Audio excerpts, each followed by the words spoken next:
restart. We are live. Okay, everybody, we are live. 3 minutes late, a little bit, but that's okay. We're getting all the technical difficulties out of the way early during our inaugural show. But we already did our intros, so we'll redo them. Sorry about that, but next time we'll be on time, and next time we'll hit the button correctly.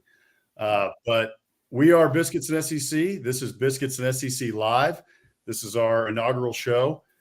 We've been at this for about 3 years now. We've got the blog, biscuitsandsec.com, where you can catch a lot more of our content.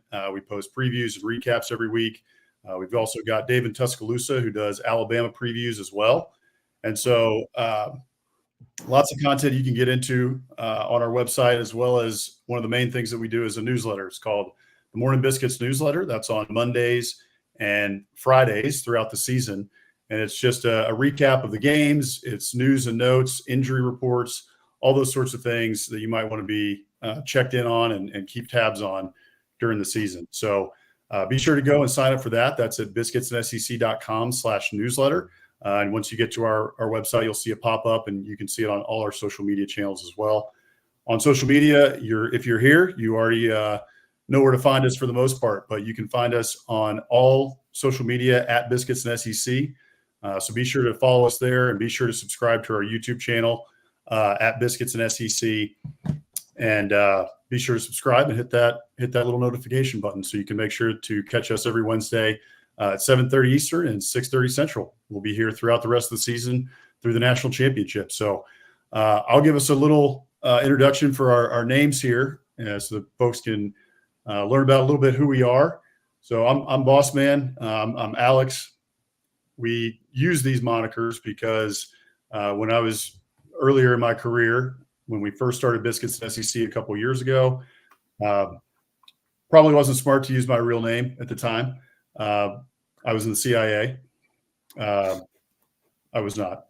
It's a joke. But so we decided to use nicknames and pen names for the blog, and we just had fun with it. We picked some fun nicknames that stuck, and so we've kept them ever since. And so this is what we go by when we do our stuff with Biscuits and SEC. My nickname comes from my two cousins, JT and Molly. Shout out to JT and Molly. Love you guys. So they've called me Bossman for many years. So that's where my nickname comes from. And then I'll let Hammer and then Cameron, who's the Waco Kid, can introduce themselves. Cool. Thanks, Alex. Bossman. Yeah, my name is Hank. Pen name on the site is Hammer, as you see below. Basically just stems from Hammer and Hank. I loved baseball when I was a kid. Hit a ton of home runs in Little League, so everyone called me the Hammer. Actually, it was just one, but let the record show. I did hit one home run in Little League, so take that, haters. But that's my nickname on here, Hank Hammer. I'll obviously respond to both. But, yeah, graduated from A&M in 2017 and have been talking ball on Biscuits and SEC for a couple of years now. So, Cameron, over to you, the Waco Kid. Yeah, last of the three, the Waco Kid, obviously. Born and raised in Waco, and that's where the name comes from. We love talking about SEC football and, more importantly, A&M football. That's right. So everybody who knows, all of us went to Texas A&M together. We were actually all in the same fraternity. Hank is my biological brother, and Cameron is my fraternity brother. So years ago, we decided to start Biscuits and SEC as we saw things in the blogosphere. We just decided that there was more room to grow and more room for more voices in the space. So we decided to go into it, and we've enjoyed it ever since. We're still trying to grow this thing. So we hope you'll follow along with us at Biscuits and SEC across all these platforms. So just so you guys are aware as well, that's a fake background that Cameron has. That is that's a Microsoft background. Just kidding. Yeah. We're gonna have to find you a studio or something, man. We're gonna get you in the game. But yeah, we'll get you some time at our studio. We have a big money studio we all go to. So yeah, exactly. So all right, well, we can get into talking some ball now that we've got the introductions out of the way. So the first thing that we should talk about tonight is the SEC and Big Ten meetings that seem to have cropped up now in the media. And we're kind of wondering if there's a Death Star being formed, because there's been a lot of talk about the potential for the SEC and the Big Ten to become those two main premier conferences and almost go to an NFL model where you've got an AFC and NFC. And we're wondering if this could be the start of that. No one exactly knows what these meetings are going to be about, but Hammer, what are your thoughts on this and kind of what are you reading? Yeah, so what caught my attention, right? I think when both of these conferences expanded, obviously the SEC sort of got the ball rolling with Texas and Oklahoma. The Big Ten responded with destroying the Pac-12 and adding 4 schools from there, from the West Coast. But it became pretty clear who the power brokers in the sport were at that point, just in terms of money, brands, and football teams, right? Products or teams on the field that were actually successful in winning ball games.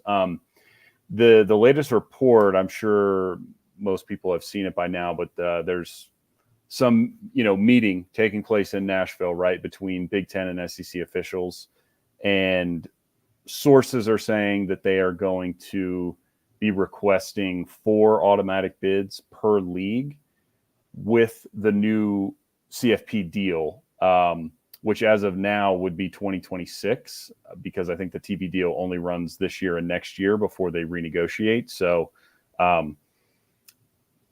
look, we'll see where it goes. I mean, like I said, these 2 leagues pretty much hold all the power.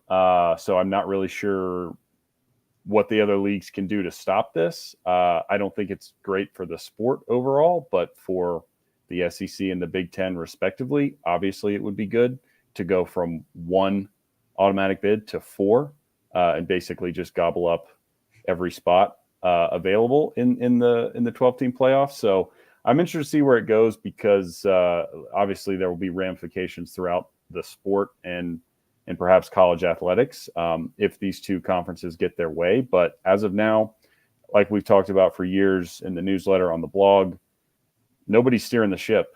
College football, in particular, college athletics as a whole, is rudderless at the moment. So these 2 conferences are just trying to do what's best for them, which I understand. So we'll see where it goes, but definitely interesting report. And, who knows what's going on at this secret back channel meeting. This is one of those times where I think it would be so much fun to be in college athletics. Like I've always thought it would have been a lot of fun to work in one of those sectors.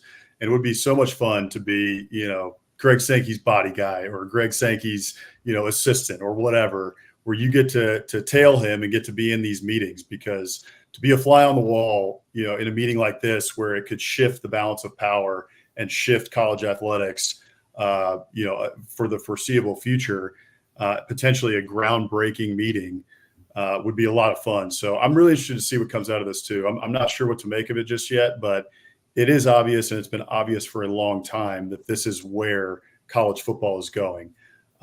It'll be very interesting as well to see if it does end up becoming really a power 2, take away the power 4. It won't be the power 4 anymore. We'll leave the Big 12 in the dust, and the ACC, who knows what ends up happening to those conferences, probably get gobbled up by the 2 big ones. And then does it become an NFL style, like AFC, NFC, like we, put it out as, but does it then become the clusters, right? Like then is it the conferences? Does it just become the NFC East? And do we just go back to that? Because I saw today, I'm sure you guys saw this as well, the truck right now, the Miami Hurricanes equipment truck, is on the way to Cal. They're 1,200 miles from Miami, and they're not even halfway to Berkeley, where they're playing a conference game. So I don't see how that's sustainable for these different schools to do this. I think they're going to get fed up with it in about 5 years and try and figure out a way to really kind of go back to what the conferences were meant to be originally, but it may just be in 2 larger conferences. So Cameron, what are your thoughts on it? I mean, look, you bring in Michigan, Ohio State, maybe Minnesota, those type of teams fit right into the SEC. I mean, not necessarily, geographically, but as far as historically, Ohio State, Michigan, they're right there. I don't think they're coming to the SEC, though. I think what they're talking about is it's going to be two separate conferences, right? So you're going to have the power structures like the Patriots, in the, what are they, the AFC? Your power structure in the AFC is the Patriots. They're the center of attention there. And then obviously, the Cowboys in the NFC are the power structure there. So at least Minnesota is not SEC ready.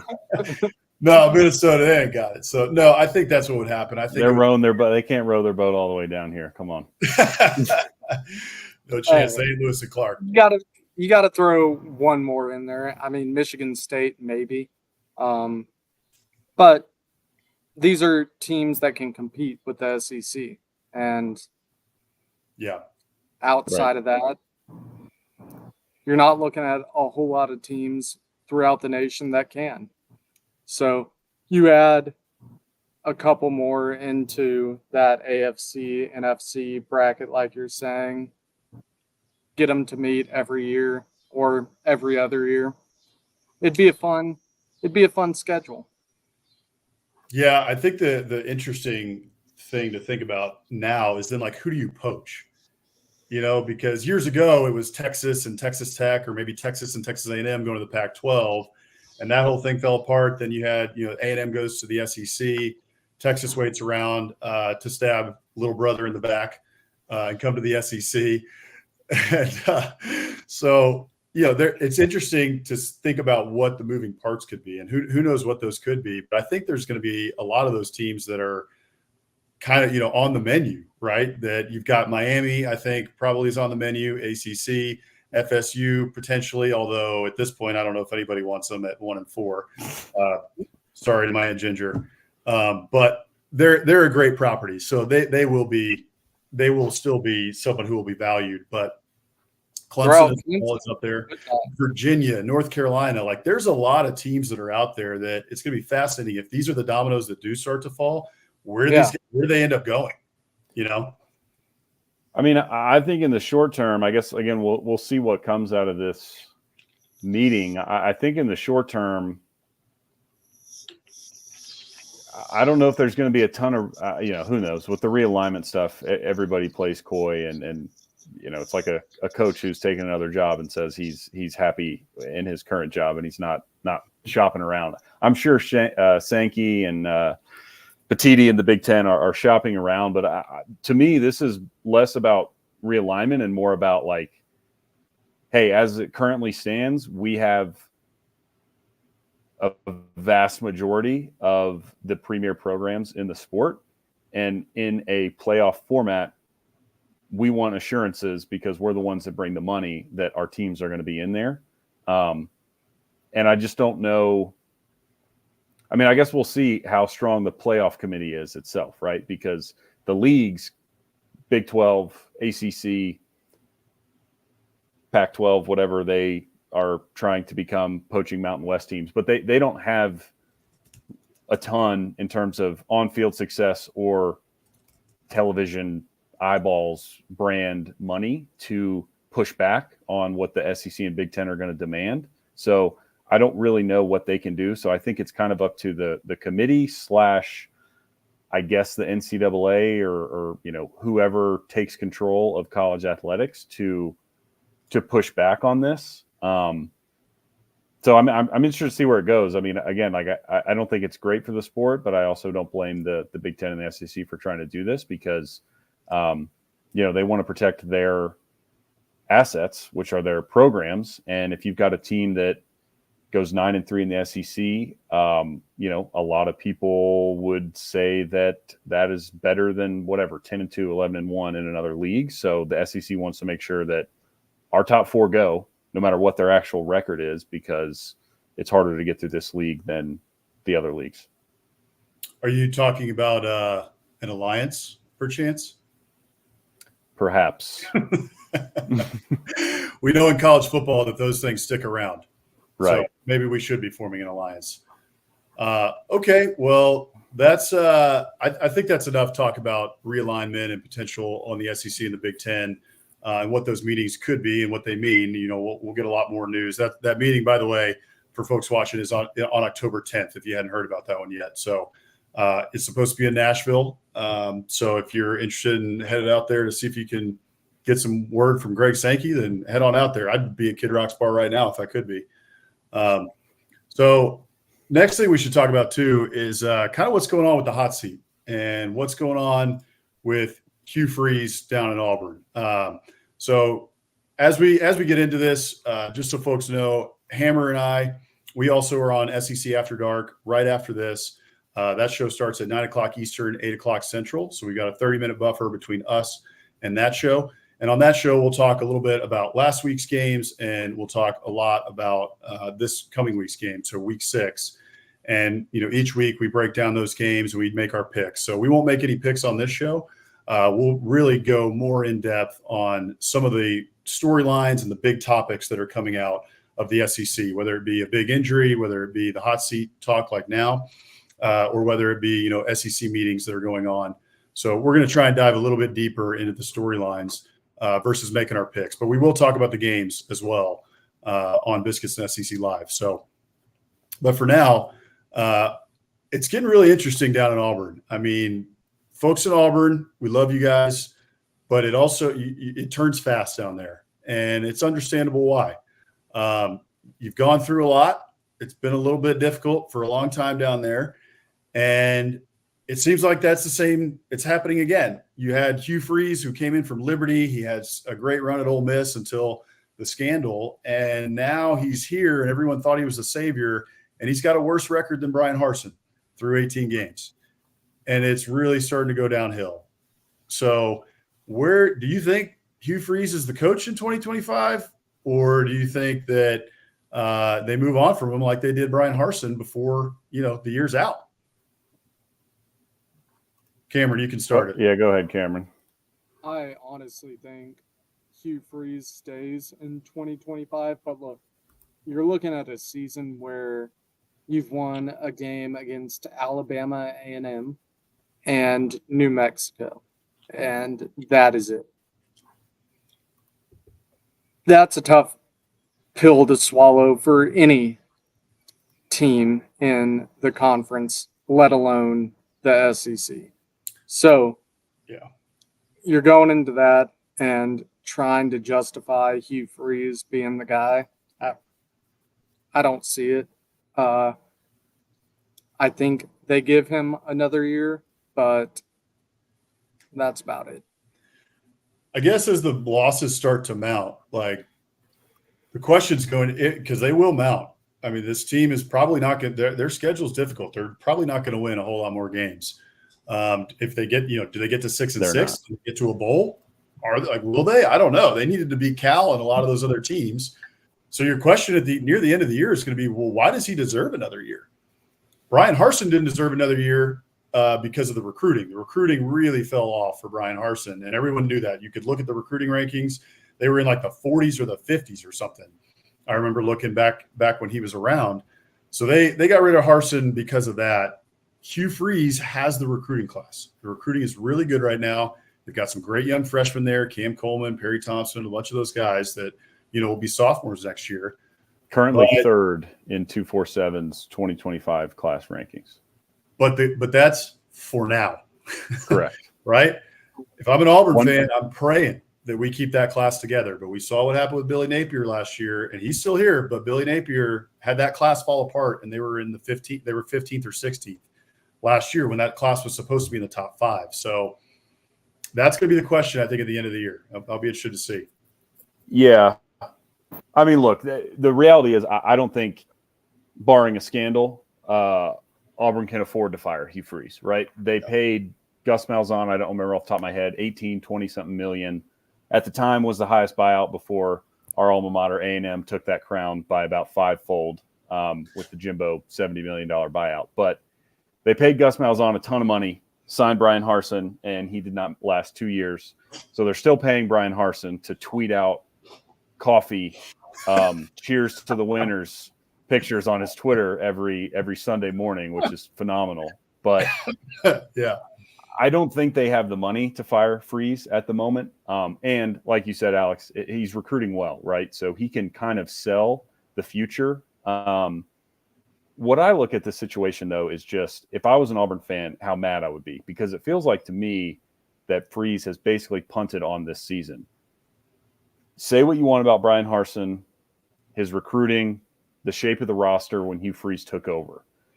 And Freeze mentioned that in his opening press conference on Monday, which we'll dive into a little bit more later with a later segment. But suffice it to say, Freeze reiterated, which he has said before, that the roster he took over was not very good, which is fine. Plenty of coaches say that when they're early on in their tenure, and especially when they're struggling, obviously. So my problem with this whole scenario is the transfer portal exists, so you can flip a roster much faster than you used to be able to.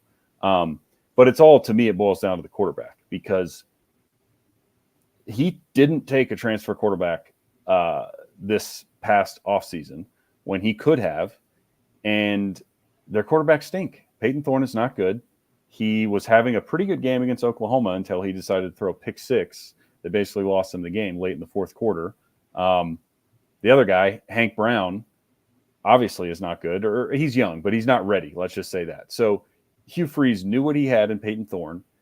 He knew he didn't have anybody behind him, and still decided not to go after a transfer quarterback. I mean, look what Cam Ward is doing at Miami. I'm not saying he wanted to go to Auburn. I'm not saying they could have gotten him, but that's the type of impact you could have gotten in the transfer portal. Likely, I mean, you're Auburn, right? You have great fan base, great facilities, plenty of NIL money. So the fact that he didn't go out and get one feels to me like he basically just decided to punt on the season, which, again, if you're an Auburn fan, is just terrible. I mean, like Cameron said earlier, they're 2-3 with wins against New Mexico and Alabama A&M. By the way, every single game they've had so far is at home. The rest of their schedule is terrible, and I'd be shocked if they made a bowl. They go at Georgia, bye week, at Missouri, at Kentucky, host Vanderbilt, play Louisiana Monroe, host Texas A&M, and then go to Tuscaloosa. And they have to win 4 more games to get to a bowl. So, yeah. Do I think he's going to be right? Yeah. Do I think he's going to be there in 25? I mean, yeah, probably. But I would be pretty mad about the way he's handled all this, and just the way he carries himself in press conferences. But this season, it seems like he punted, and I don't understand it. I don't think it's excusable. Maybe he's recruiting well and will turn things around in the future, but it feels like it's a mess right now. Do you think Hugh Freeze is on the hottest of seats in the SEC right now? That probably belongs to Billy Napier. But is there anybody? Is it Billy Napier than Hugh Freeze? Or if you were ranking it right now, 1 through 4, 1 through 5, who would be on your hot seat list? Cameron? I'd say Napier, Freeze. Honestly, kind of think Mark Stoops is up there. I mean, not after last week beating Ole Miss. What is he doing at Kentucky outside of that? I mean, their average seasons year to year. Yeah, that's former Texas A&M head coach Mark Stoops to you. Former Aggie legend Mark Stoops. Hanging in the rafters. But at what point do you say, 7 wins is not enough? Yeah. 8 wins is not enough. I mean, I could see, I think after South Carolina, the natives in Lexington were mad. That was a really bad game. We'll see how the rest of the season goes. I don't think you can say that when it's their first win in Oxford since 1978, and that's their highest ranked win since 1977. Mark Stoops might have gone up into the top 4 there for a second, but especially with all the A&M dance. Because the A&M dance, I don't think people were happy about that. But after you beat Ole Miss like that, I think you drop down to his seat's cool, in my opinion. Yeah. That's fair, but where are you putting Lane Kiffin then? I mean, he just lost to Mark Stoops at Kentucky. Yeah, but this is the best that everyone loves him. Highest Ole Miss has been ranked since Archie. Yeah, he's not on the hot seat. If I'm ranking him, well, Hank, I'll let you rank him first, and then I'll go with mine. Yeah, I mean, I think Napier's number one. We can get into this a little later too, but UCF is favored in the Swamp this weekend, so Napier, this is a must-win game, I would say.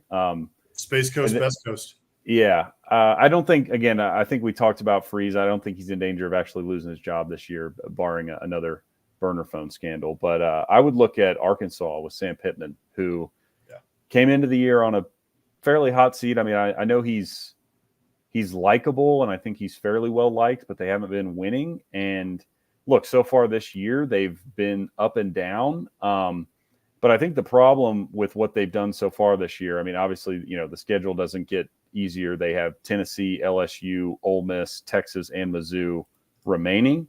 But it's how they have lost, right? They probably should have beaten Oklahoma State. They dominated that game and just had a bunch of stupid penalties and turnovers and ended up losing.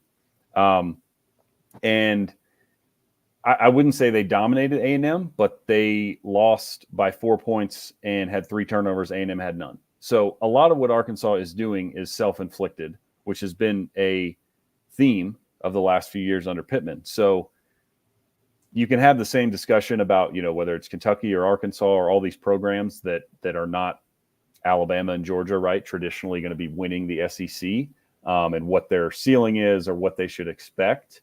But I think at a bare minimum, as an Arkansas fan, right, this is what we cried as A&M fans for years. Like, man, at least we want to see competent football, right? If we don't have the talent, or if we don't have X, Y, and Z to beat Bama and win the SEC, then that's a pill you have to swallow. But when you're just out there shooting yourself in the foot, turning the ball over, you're getting 10, 12 penalties a game and losing close competitive ball games, that is a tough pill to swallow. And I think with that schedule remaining, Pittman is going to have to sneak up and get one, maybe two of those teams that are ranked in the top 15 to keep his job, especially with Bobby Petrino roaming the sidelines, who is beloved.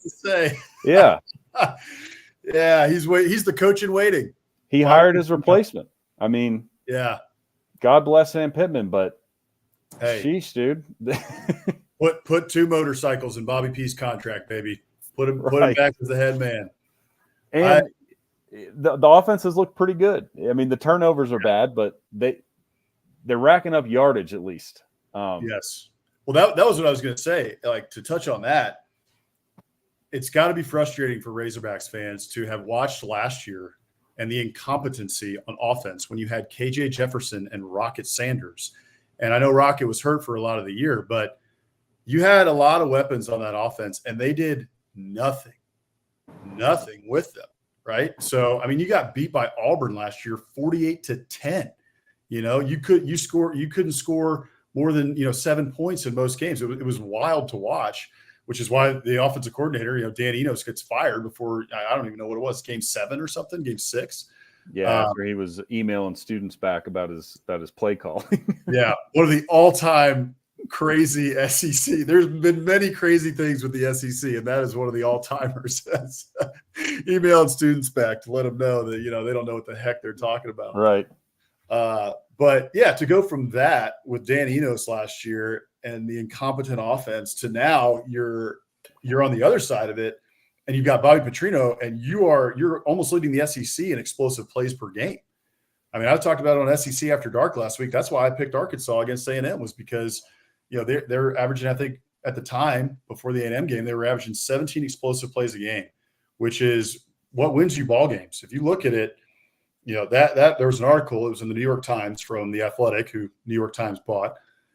They were talking about that the explosive play, it was like 32-2 teams that won the explosive play margin in the game were the ones that won. And one of those losses was Arkansas against Oklahoma State. They had 15 or something explosive plays. Well, last week they won the explosive play battle again against Texas A&M. I looked it up. I checked it out. 9 explosive plays for Arkansas. So A&M was able to contain them a little bit better. But at the end of the day, you're moving the ball. You're getting these explosive plays, but you can't get rid of the turnovers. And your offensive line is still is not great, And so there's always something not even just one thing. It's usually two or three things that for whatever reason, since the second year of Sam Pittman, they haven't really been able to get over and stay at that, 8-4 level. And they've really regressed. So I agree. So my hot seat ranking, I would say, is Billy Napier's probably one. Then I think it's Sam Pittman. Then I think it's Hugh Freeze. And then I would go Clark Lee, and then I would go Shane Beamer. I don't think Shane Beamer's out of the woods just yet.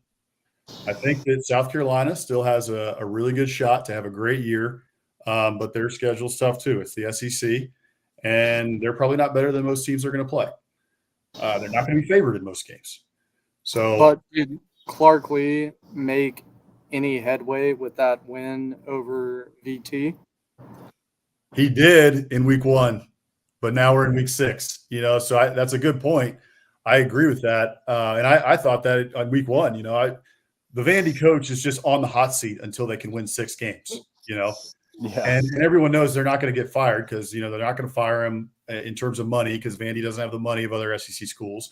You've also got the stadium renovation that they've done, right? So for the first couple of years of Clark Lee, he wasn't going to get fired, and they knew that it was a huge rebuilding job after Derek Mason left it a complete mess when they went, I don't even know what it was, 2-9 that year, or like 2-7 in the COVID year, or something like that. So, but I do think that Clark Lee is definitely on the hot seat again. You cannot lose to Georgia State. I don't care who you are. I don't care that it was on the road. Like, I didn't even look at that game that week. Look, Georgia State may be a decent team. Doesn't matter. It's Georgia State. You're an SEC team. You're supposed to win. So that put him back on the hot seat. And look, it would have been awesome for them to get a win against Mizzou, number 7 Mizzou at the time, on the road. But you drop it. You had them. You had them on the ropes, and you dropped it. So I still think that Clark Lee is probably on the hot seat, although they look like a much better team. But I wonder about that. And after this, I'll be done and we'll move on. But I wonder about that because how much better is Vandy really? Or is it all on Diego Pavia? Because they haven't had a great quarterback play over the last couple of years. And Diego Pavia is playing very well. I mean, he's putting the team on his back. If you look at all of his stats, if you watch any of these Vandy games, that kid's playing out of his mind. And he's kind of like a mini Johnny football. He's not, he's Diego football, like Hammer said on SEC After Dark. So I wonder how much of it is Diego Pavia, the Diego Pavia effect, versus Vanderbilt is actually better. I don't know. Yeah, I think that's fair. Well, yeah, I would say let's hop into some just look ahead to this week, right? So speaking of guys possibly on the hot seat, the slate this weekend, we've got obviously Mizzou at A&M, which we can touch on. Auburn goes to Georgia, which should be great for Hugh Freeze in that offense. Ole Miss goes to South Carolina, which I think, to your point, Bossman for Shane Beamer is a big game. We've got Bama heading up to Vandy, Nashville. Tennessee traveling to Arkansas, and then the Gators are hosting UCF. So, like a couple coaches we just touched on could be on the hot seat. I think if Napier loses that game, he's probably fired on Sunday. Can't lose to UCF at home. But yeah, where do you guys want to go first? You want to start with the early game, A&M hosting Mizzou? Let's start where you just went. Let's start in the swamp where the Knights, the Space Coast Knights, head down to the swamp, because I think that's a very intriguing game. No one really knows what to make of it in terms of UCF, because UCF just got their doors blown off by Colorado last week. I think it was 48-21. Check the score. Coach Brian, baby. Yeah, and their other wins aren't that impressive. I think they do have a Big 12 win. I'm forgetting who it was, but it was like I think they won by a point maybe. TCU, they clipped TCU by I think 1 point. They had a comeback. It was a wild comeback. I think TCU was whooping them, and then Sonny Dykes forgot how to call a play, and UCF came storming back. So, but yeah, their wins are not very impressive. And look, TCU, heck of a run a few years ago. I don't think they're that good of a team anymore. So, Yeah, I agree with that. What are you looking at in this game, Cameron? You still got that guy KJ Jefferson. Yeah. Taking snaps, and he's a playmaker. So at the end of the day, got to worry about him, and he's a problem for any defenses that they're playing.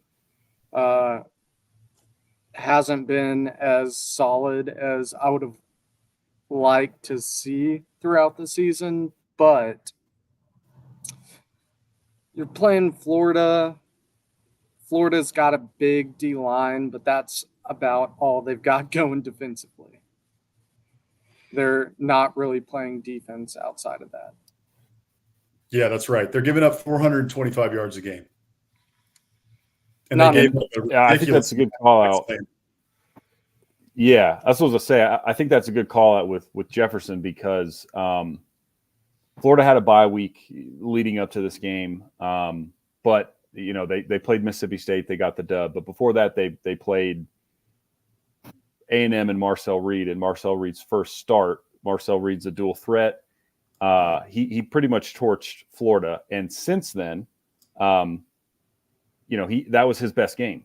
A&M played Bowling Green. He did not look as good. I mean, he hasn't looked bad. I don't want to dog on Reed. I'm just saying in the games we have seen, his best performance by far was somehow on the road at Florida. So the fact that they've got another dual threat guy and KJ coming in there who has far more experience and skins on the wall than Reed is certainly troubling. And that's probably why UCF is favored, despite the fact that it's in the swamp. Florida just had a bye and UCF got crushed. I think it's probably they look at that Florida defense, odds makers that is, and aren't quite sure how they're going to stop KJ Jefferson, which, as I said before, is obviously squarely on Napier and his staff, because this is a cannot lose game with how the season has started at Florida.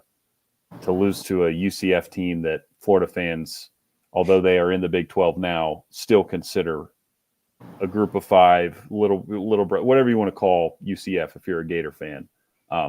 You don't respect them. So if they come into the swamp and beat you, I think Napier's probably ousted, but we'll see. Florida's got a lot of other issues going on.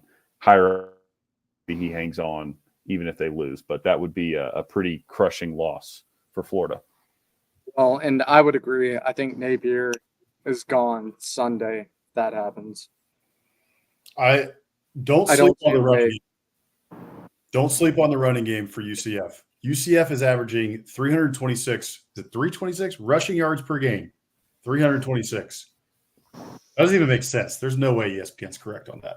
Whatever. They're averaging a lot of yards. Well, it's Gus Malzahn. I mean, he runs that. He does run. Yeah, he runs like crazy. That's his style. KJ, and you got RJ Harvey. I mean, I just can't even believe it. Like 326 yards a game. There's no way that's right. But apparently it is. So they may have racked up like 500 on some. They probably did. Nobody week 2. Right. That's probably right. But yeah, you've got this RJ Harvey kid. He's got over 500 yards already. You got KJ Jefferson, and averaging 326 rushing yards a game. So take that down, right? You're probably averaging really 180 if you take out one of those games that they racked up 60 points on somebody. But yeah, Gus Malzahn's offense, they're averaging 39 points a game. Florida can't stop air right now. So I'm really worried about Florida in this game. Now, I do think that this could become a shootout. Obviously you've got Graham Mertz and you've got DJ Lagway. We'll see what they decide to do there. I haven't seen what Billy Napier said about that this week, but I assume that the plan is the same, where you're going to have Graham Mertz be, the main guy for the most part, but DJ Lagway will get his reps. But it could become a shootout. But it's also one of those games where it could become some defensive battle that you don't expect. It's one of those, it seems so obvious this is going to be a 45-42 sort of game. It's won in the last minute by whoever has the ball last. And instead it becomes, a 24-21 slugfest because for whatever reason, somebody can't figure it out on offense. So I don't know.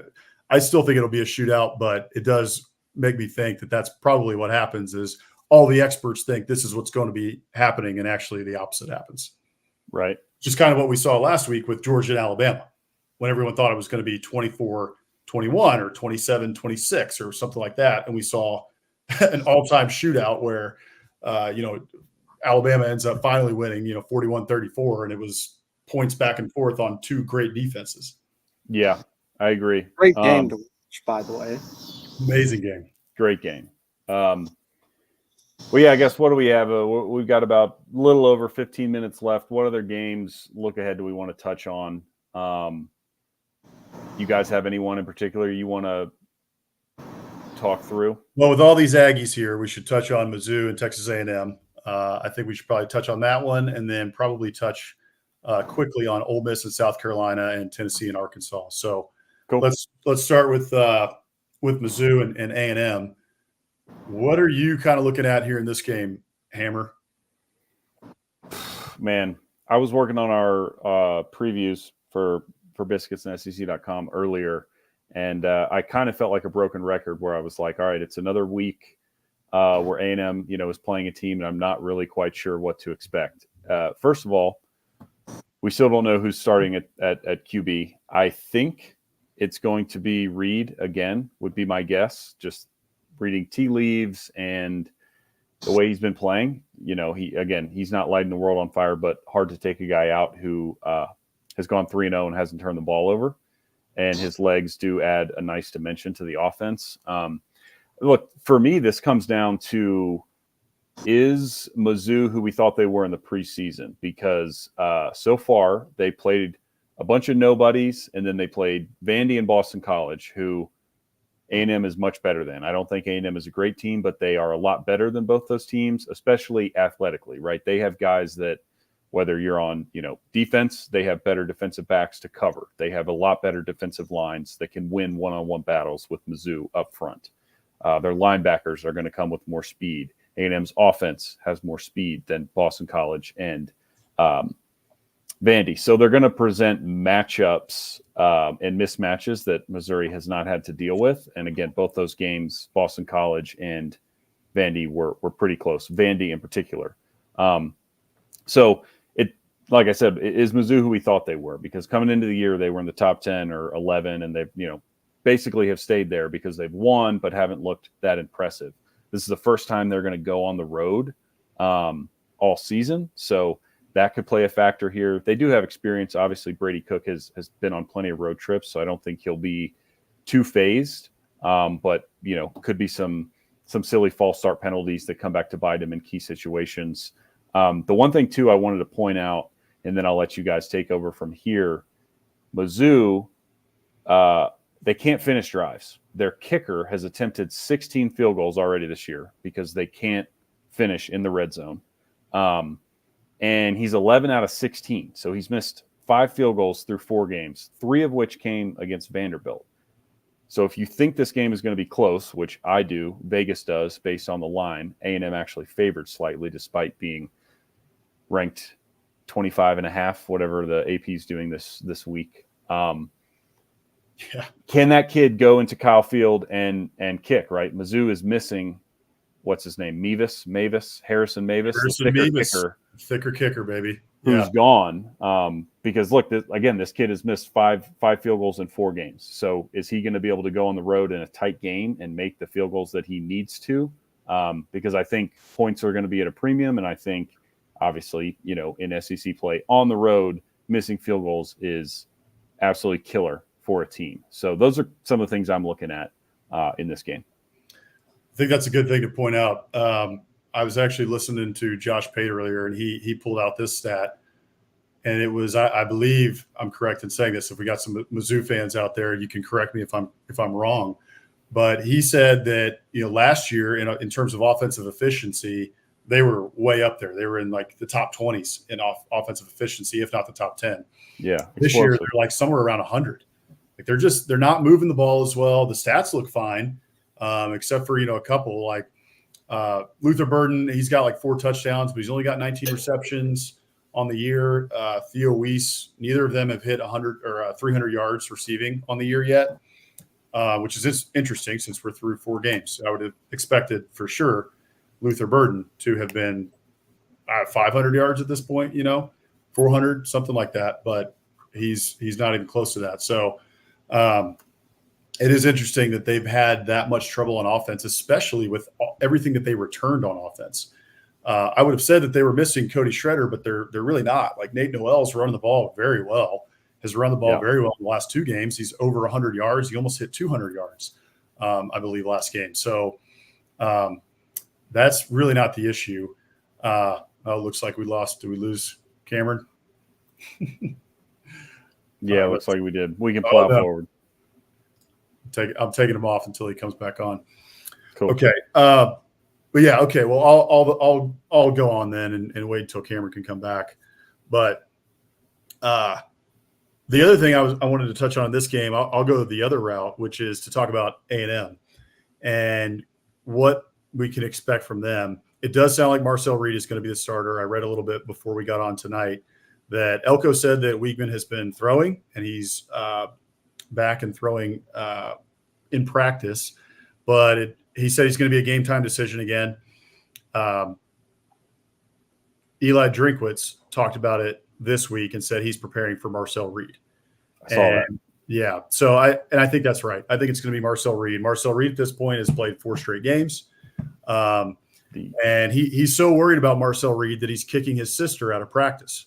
Right. So the alpha nerd is playing mind games, I think, where he's effusive in his praise for Marcel Reed. Who knows? I think if Weigman was 100%, well, let me say this. I think the reality is if he's a game time decision, like we just talked about, then I don't think he will play because I think he needs practice time, right? Yes. He's missed at this point going on 4 weeks. Mm-hmm. And coming into the year, he only had, I believe it was 10 starts under his belt across 2 years. So a lot of what we had seen from him was good.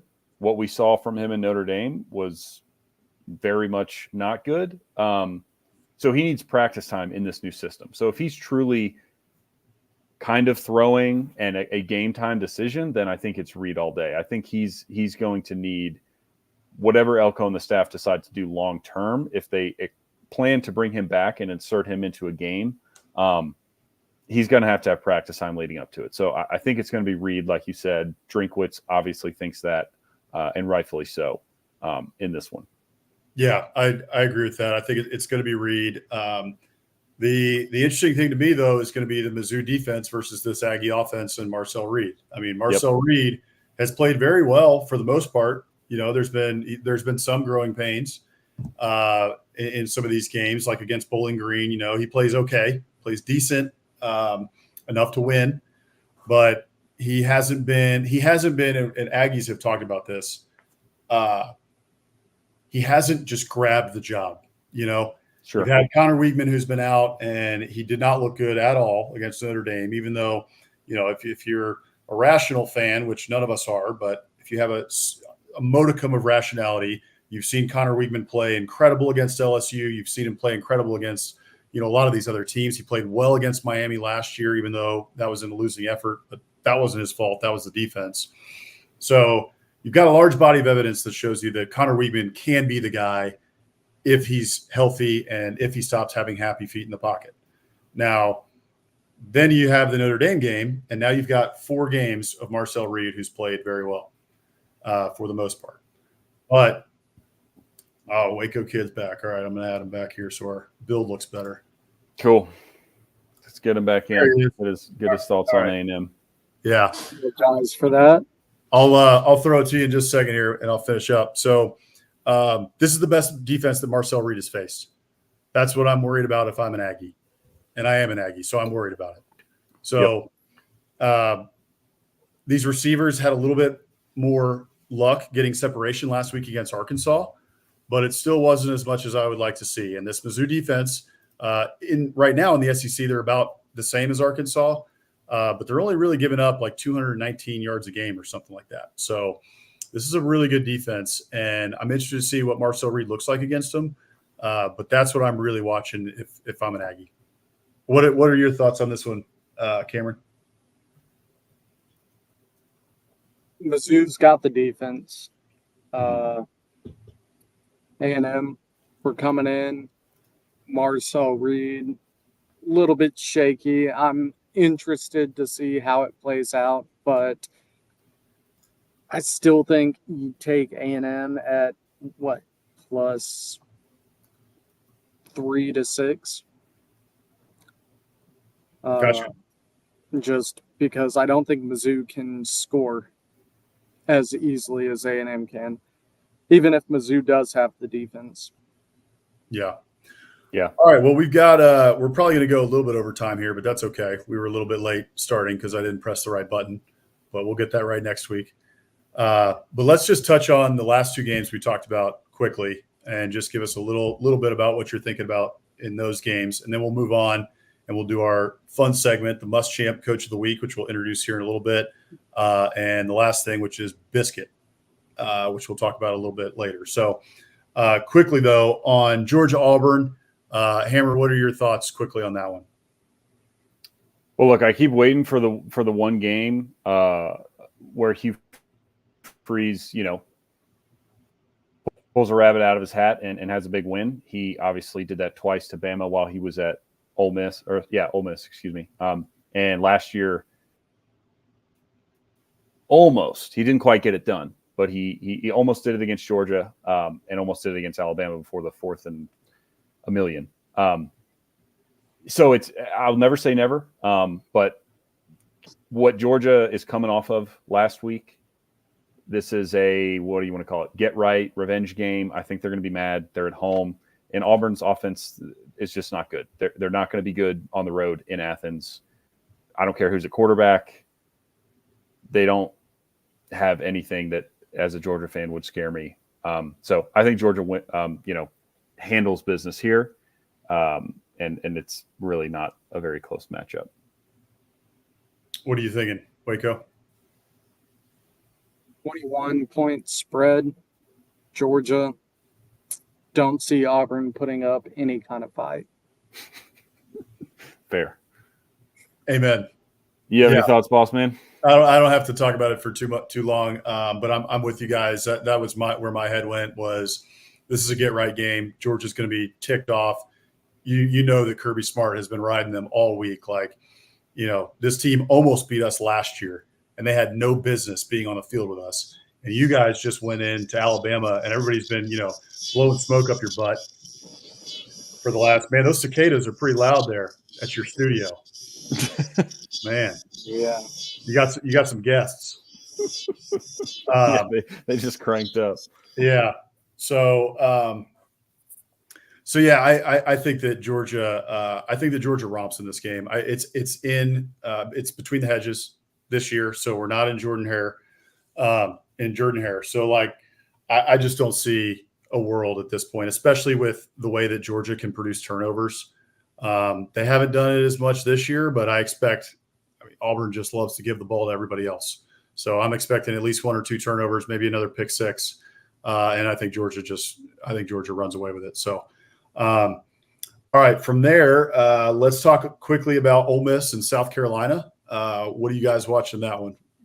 Cameron, what are you thinking?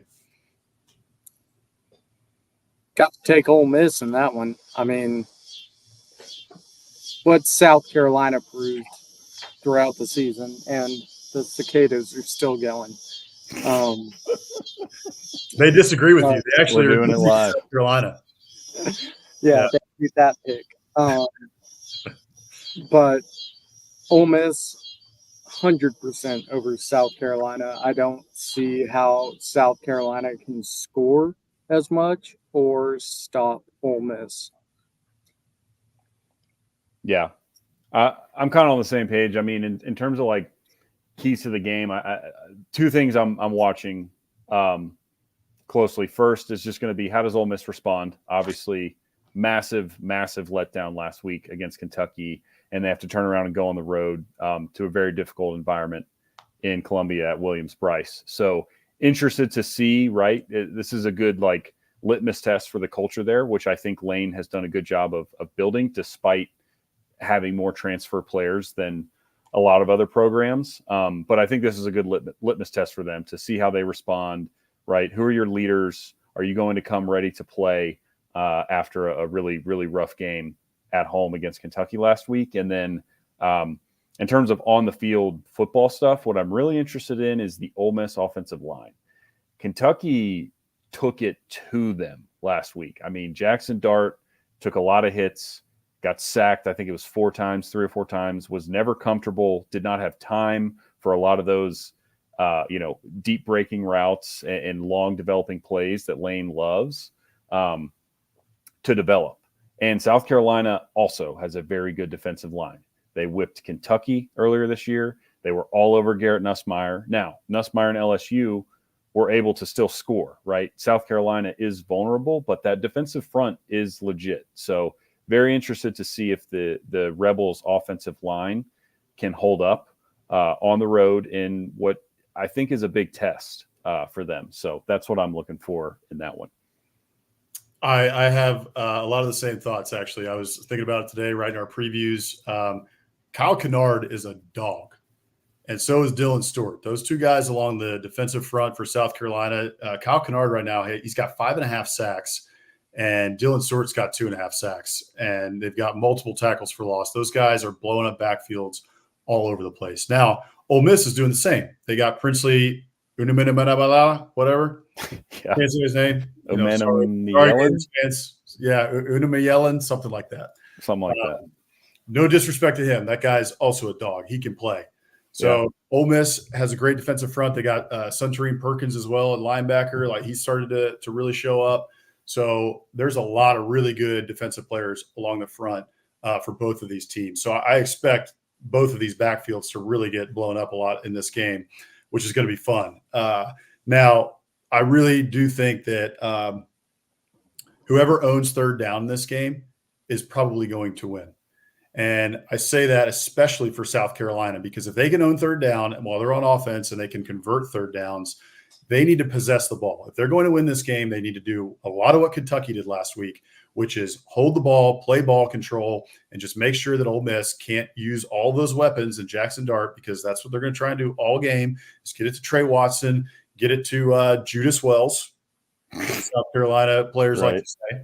But all these different weapons that they've got, they're going to try and get it to them and get some quick strikes and just try to run up the score. So if you're South Carolina, you got to hold on to the ball and you got to make it count when you do have the ball. And so you're going to have to convert third downs. And similarly for Ole Miss, they have not been that good on third down this year. They're converting, I think, 47% of their third downs. But last week against Kentucky, they were terrible. I think they converted just a couple third downs. Yeah. So I'm not sure if you're like, I think we're losing the Waco Kid. It looks like he's at a gas station, maybe posted up trying to get some beef jerky or something from somebody. It's fading to black. Yeah, maybe just to get a couple dollars. We don't have anything for you, sir. I'm sorry. Give me a minute. Turn on the porch light. Yeah. Well, let's touch on our last game real quick. Tennessee goes to Arkansas. Tennessee coming off a bye. Arkansas coming off the tough loss to the Aggies in Jerry World in Arlington. So what are you looking at in this game, Bossman? At the end of the day, I think Arkansas can keep it fairly close early. But then I really think that Tennessee just has too much. The last time that we saw Tennessee against Oklahoma in a decent defense, Josh Heupel's plan was to kind of hold on to the ball. He scored quickly, had a few quick shots. They had some big plays, but they were not as explosive as you would expect them to be. But that was Heupel's game plan. He wanted to score quickly, and he thought that he could lean on his defense because he didn't think Oklahoma's offense was that good. Arkansas can score. So I'm interested to see how Tennessee's defense does against Arkansas. I think that Tennessee's got a solid defense, and I think that at the end of the day, Arkansas just loves to shoot themselves in the foot. So I think they probably shoot themselves in the foot a couple times, and I think Tennessee's just able to score plenty on Arkansas. I don't think that they're going to score 40 on them necessarily, but I do think that they're able to score plenty, and Nico gets going. Yeah. Cameron, what do you think? Tennessee going to Fayetteville for a night game, I believe. Yeah. I think Tennessee runs away with it. I will say, I think Arkansas is sneakily good. And at any point, they can jump up and play defense, play offense, and score. So if they tighten up a couple things, they're right there. Yeah. I mean, they're a great team that just doesn't have it together. Yeah. I look at this game. I'll be brief, and then we can close out with our final two segments. But wounded animal game, right, for Arkansas. They're backed into a corner. They've lost a couple really tough games. This is a night game at home. I think they're going to be ready to play. And the matchups I'm looking at you brought up a little bit, Bossman. So Tennessee's perceived weakness on defense is the secondary, right? Their front seven has been lights out, I think, is a known commodity to be very, very, very good. Their secondary coming into the year was a question mark, and frankly, they haven't been tested. They haven't played anybody at quarterback, or no team that they have played can push the ball downfield. Arkansas can, albeit fairly inconsistently, but you brought up earlier their explosive play rate. So they can push the ball downfield.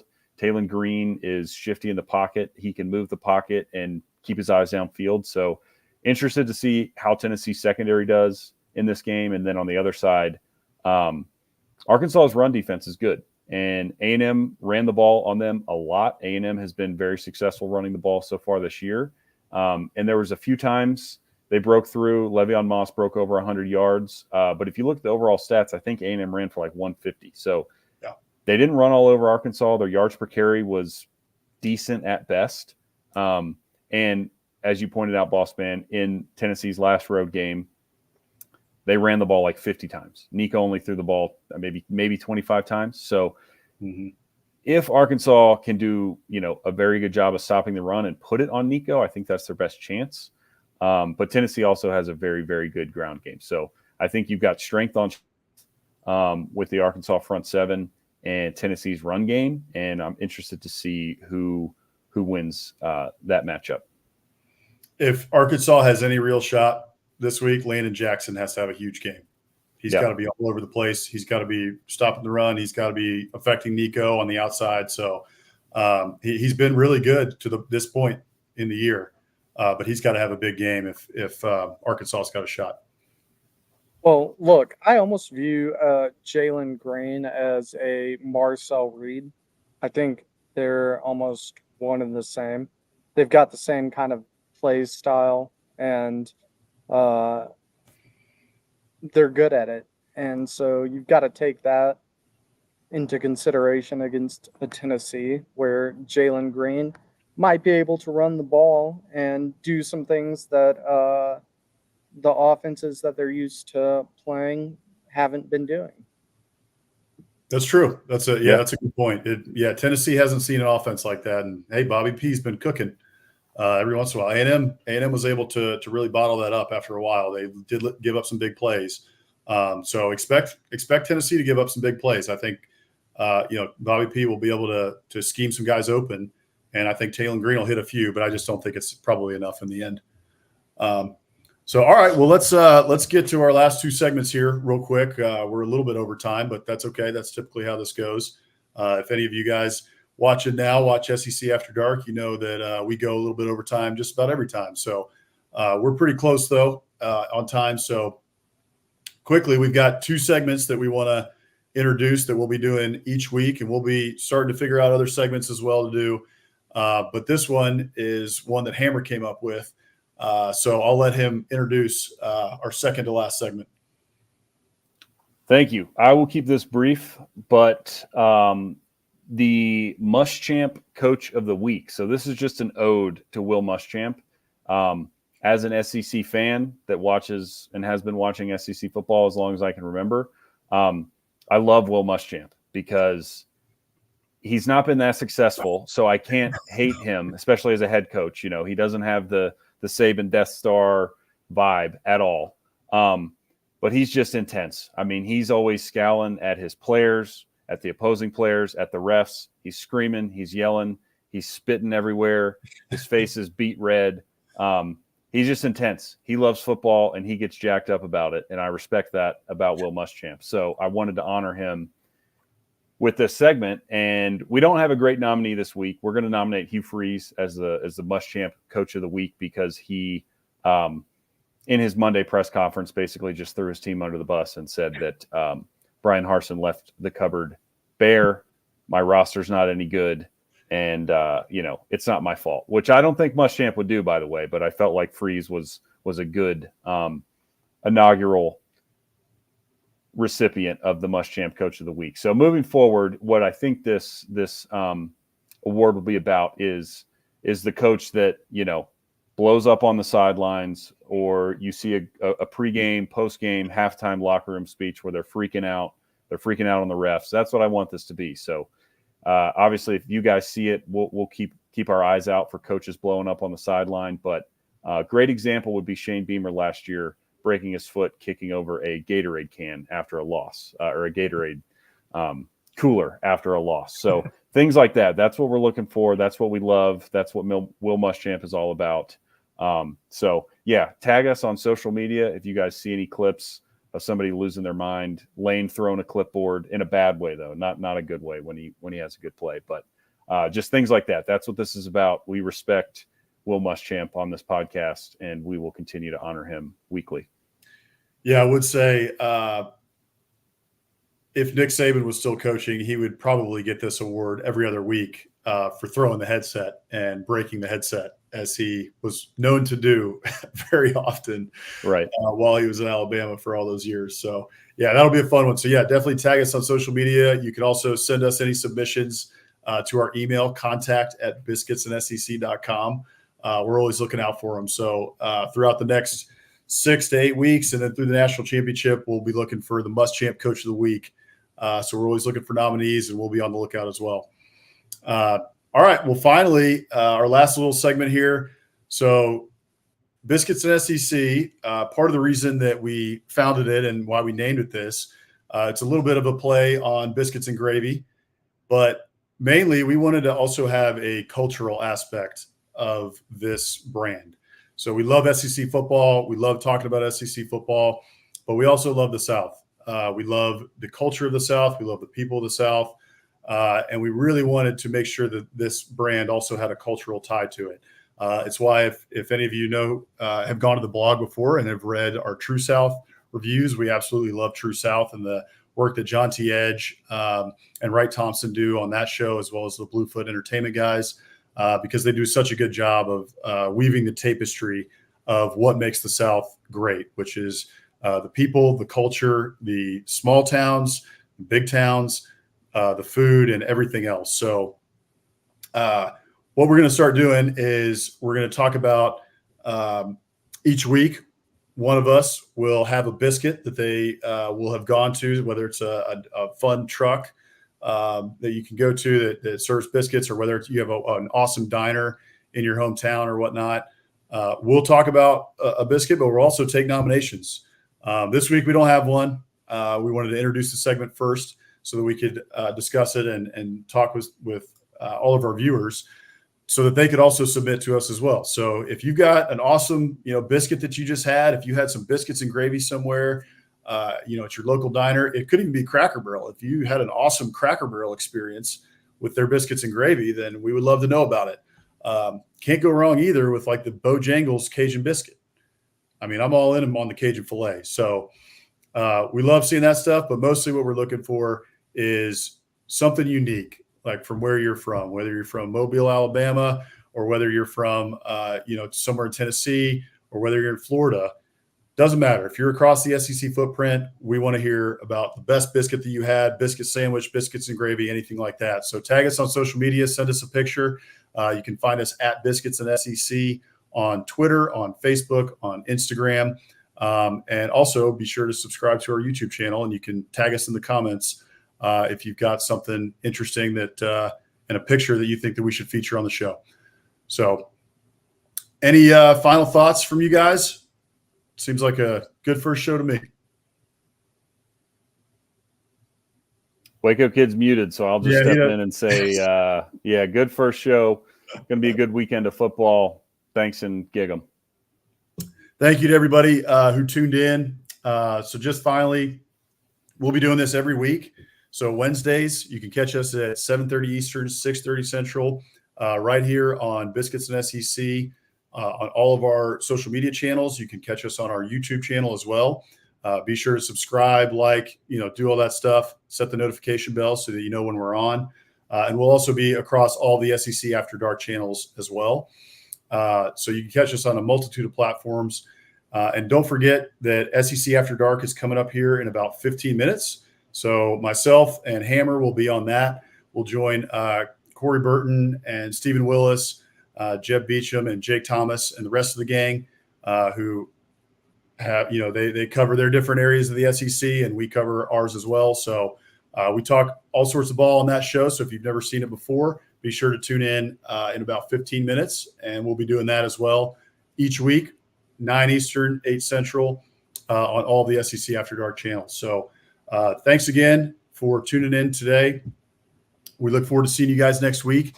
Don't forget to check out our blogs at biscuitsandsec.com. And you can also subscribe again to our Morning Biscuits newsletter, which is written by myself and Hammer. I write it on Mondays. Hammer writes it on Fridays. And we just talk about everything that's been going on during the week, preview the games, make sure that you see the latest SEC shorts and the latest content from Biscuits and SEC. And the newsletter is free. So biscuitsandsec.com/newsletter. I'll put it up right here so everybody can see it again. And that should do it for us. So thank you guys again for tuning in. We'll see you guys next week. See you next week.